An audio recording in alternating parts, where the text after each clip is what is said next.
నమస్తే. నేను మన హెల్త్ ఇండియా రాజేంద్ర రెడ్డిని. ఈరోజు వరల్డ్ ఫార్మసిస్ట్ డేగా ప్రపంచం మొత్తంలో జరుపుకునేది ఉంది. మన నేషనల్ ఫార్మసిస్ట్ డే కూడా ఉంది. దానికంటే ఈరోజు ముఖ్యంగా వరల్డ్ ఫార్మసిస్ట్ డేను జరుపుకోవడానికి చాలామంది చాలా రకాల సంతోషంగా ఉన్నారు. రెండోది, అసలు ఫార్మసిస్ట్ అంటే ఏంటి? ఫార్మసిస్ట్ అంటే ఏ రకంగా అనుకోవాలి? అసలు ఫార్మసిస్ట్ చదువుకోవడం వల్ల వాళ్ళకి వచ్చే లాభం ఏంటి? అన్నీ కనుక మనం మాట్లాడుకున్నట్టయితే, ఇవాళ ఎస్పెషల్లీ ఫార్మసిస్ట్ డే అనేది వరల్డ్ ఫార్మసిస్ట్ డే అని చెప్పుకునేటప్పుడు అసలు ఫార్మసిస్ట్ అంటే ఎవరు అనేది ఒక క్వశ్చన్. ఫార్మసిస్ట్ అంటే మందులను నిల్వ చేయడానికి కానీ, లేదా నిర్వహించడానికి కానీ, అంటే షాప్ రిటైల్ కౌంటర్స్ నిర్వహించడానికి కానీ, లేదా ఏదన్నా మెడిసిన్స్ సంబంధించినటువంటి పంపిణీ కార్యక్రమం అంటే ఏజెన్సీ కానీ, లేదు ప్రత్యేక శిక్షణ పొంది అందులో ఫార్మసీకి సంబంధించినటువంటి శిక్షణ పొంది మ్యానుఫ్యాక్చర్ సైడ్ పనిచేసే వాళ్ళని ఫార్మసిస్టులు అంటారు. తర్వాత వీళ్ళు ఎక్కువ ఫార్మకాలజీ మీద బాగా కమాండ్ ఉంటుంది. ఫార్మకాలజీ అంటే మందులను తయారు చేసి మానవాళికి ఏ విధమైనటువంటి జబ్బులు ఉన్నాయి వాటిని రక్షించడానికి కనుగొనబడేటువంటి శాస్త్రవేత్తలనే చెప్పచ్చు ఫార్మసిస్టులు. కానీ దరిద్రం ఏంటంటే మన దగ్గర ఫార్మసిస్టులు ఎస్పెషల్లీ ఇండియాలో అయితే సర్టిఫికెట్ రెంట్కి ఇచ్చి బతికేటువంటి దౌర్భాగ్యం ఏర్పడింది. ఆ దౌర్భాగ్య స్థితి నుంచి నేను మాట్లాడడానికి ఏంటంటే అసలు ఫార్మసిస్టులకు ఉన్నటువంటి విలువ ఏంటి, ఫార్మసిస్టులకు కావాల్సింది ఏంటి, ఈ రెండు విషయాలకు వచ్చినప్పుడు ఫార్మసిస్టులు మన తెలంగాణలో ఒక 50,000 నుంచి 60,000 మెడికల్ షాప్స్ ఉండుంటాయి నాకు తెలిసి. అందులో ప్రతి మెడికల్ షాప్లో ఫార్మసిస్ట్ ఉండాలనేది యాజ్ పర్ DCI అంటే డ్రగ్ కంట్రోల్ ఆఫ్ ఇండియా ఏదైతే ఉందో దానిలో వాళ్ళు క్లియర్గా మనకి మెన్షన్ చేసినటువంటి విషయం. ఒక మేనేజింగ్ పార్ట్నరు, తర్వాత ఒక ఫార్మసిస్ట్ ఇద్దరు కలిసి ఆ మెడికల్ షాప్ని కానీ, లేదంటే ఆ రిటైల్ కౌంటర్స్ ఏవైతే ఉంటాయో, అటాచ్డ్ కౌంటర్స్ కావచ్చు, రిటైల్ కౌంటర్స్ కావచ్చు, ఏమైనా నడపడానికి దే ఆర్ ఎలిజిబుల్. కానీ ఇక్కడున్న దరిద్రం, మన ఇండియాలో దరిద్రం ఏంటంటే ఫార్మసీ సర్టిఫికెట్ని మనం రెంట్కి ఇస్తున్నాం.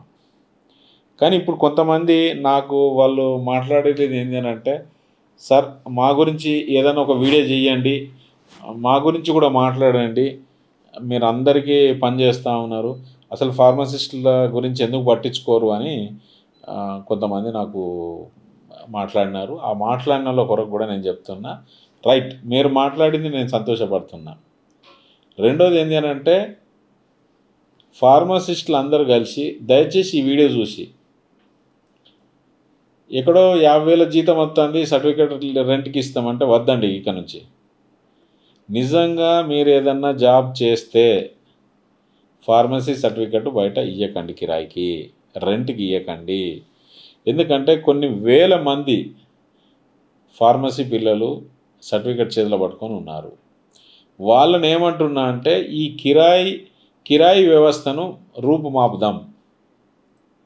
అది మండల్ లెవెల్లో కావచ్చు, మన విలేజ్ లెవెల్లో కావచ్చు, లేదా జిల్లా లెవెల్లో కావచ్చు, రాష్ట్ర స్థాయిలో కావచ్చు. అక్కడ సర్టిఫికెట్ హోల్డర్ని ఆ ఏరియాకు తగ్గట్టుగా, లేకపోతే ఆ షాపుకు తగ్గట్టుగా శాలరీ ఇచ్చి పెట్టుకోండి. ఒకటి నేను చెప్పబోయేది. రెండోది, అది ఎట్లా పాసిబుల్ అయింది అని ఒకవేళ ఎవరన్నా మెడికల్ షాప్ ఓనర్స్ అని అడిగితే నేను వాళ్ళని క్వశ్చన్ చేయగలుగుతా. మనకి ఏది ఎంతకు పడుతుంది, మనం ఎంతకు అమ్ముతున్నాం. ఇలా ఏది ఎంతకు పడ్డా, ఎంతకు అమ్మినా కూడా ఆ సర్టిఫికేట్ లేకుండా మీరు అమ్మలేరు. దయచేసి గుర్తుపెట్టుకోండి. అందరం మాట్లాడతాం, కానీ అందరితో పాటు ఆ ఫార్మసిస్ట్ కూడా బతకాలి అనేది నా ఇంటెన్షన్. ఇలా ఫార్మసిస్ట్ లేరు, నా బంధువులు కానీ లేకపోతే నా దోస్తులు కానీ లేరు. ఒకవేళ ఉన్నా సంతోషం, లేకున్నా సంతోషం. కానీ ఇవాళ నేను చెప్పబోయేది ఏంటంటే ఫార్మసిస్టులను కూడా కాపాడదాం.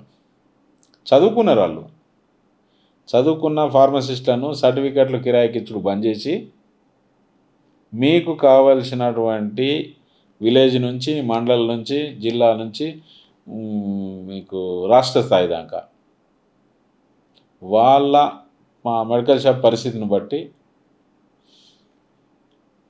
వాళ్ళని ఎంప్లాయీగా పెట్టుకోవాలి. ఎందుకంటే ఎవరో ఒకరు చేయాలన్నప్పుడు ఆ ఎంప్లాయీగా పెట్టుకోండి. అక్కడున్న అట్మాస్ఫియర్‌కి 10,000 ఇస్తారా? 12,000 ఇస్తారా? అది మ్యూచువల్ అండర్‌స్టాండింగ్. రెండోది పెద్ద హాస్పిటల్ ఉంది, లేదా పెద్ద కౌంటర్ ఉంది, పెద్ద జనరల్ కౌంటర్ ఉంది. సరే డిపెండింగ్ ఆన్స్. కానీ సర్టిఫికేటు కిరాయి అనేది రూపు మాపుదాం. ఫార్మసిస్టులందరికీ కూడా నేను చెప్పేది ఇదే. దయచేసి ఈ వీడియో ఫార్మసిస్టులందరూ చూసి మీరు మంచి సర్వీస్ ఇవ్వాలని, డాక్టర్స్ రాసే ప్రిస్క్రిప్షన్ని మీరు అర్థం చేసుకొని మంచి నాణ్యమైన ప్రిస్క్రిప్షన్ ఉందా డాక్టర్ దగ్గర, లేకపోతే పిచ్చి మందులు రాస్తుందా అడిగే అధికారం ఫార్మసిస్ట్కి ఉంది. ఇలా ఫామ్ డి అని పెట్టిన ఇంటెన్షన్ అదే. ఫామ్ డి ఏంటంటే యూకేలో కానీ యూఎస్లో కానీ లైజనింగ్ చేస్తాడు. పేషెంటు డాక్టర్కు మధ్యలో లైజనింగ్. అన్నెసరీ యాంటీబయాటిక్స్ ఎందుకు, అన్నెసరీ ట్రీట్మెంట్ ఎందుకు, అన్నెసరీ ఐవి లైన్స్ ఎందుకు అని అడిగేటువంటి పరిస్థితి ఉంటుంది. కాబట్టి దయచేసి నేను అనేది ఏంటంటే ఇక్కడ అట్లాంటి పరిస్థితి లేదు. ఫస్ట్ రెండోది ఈ ఫార్మసిస్ట్ని కాపాడడానికి నాది ఒక చిన్న ప్రయత్నం. ఈ ప్రయత్నంలో ఎంతమంది ఫార్మసిస్టులు మనతోని జాయిన్ అవుతారు, మన వీడియోని చూస్తారు అనేది ఒక ముఖ్యమైన విషయం అవుతుంది.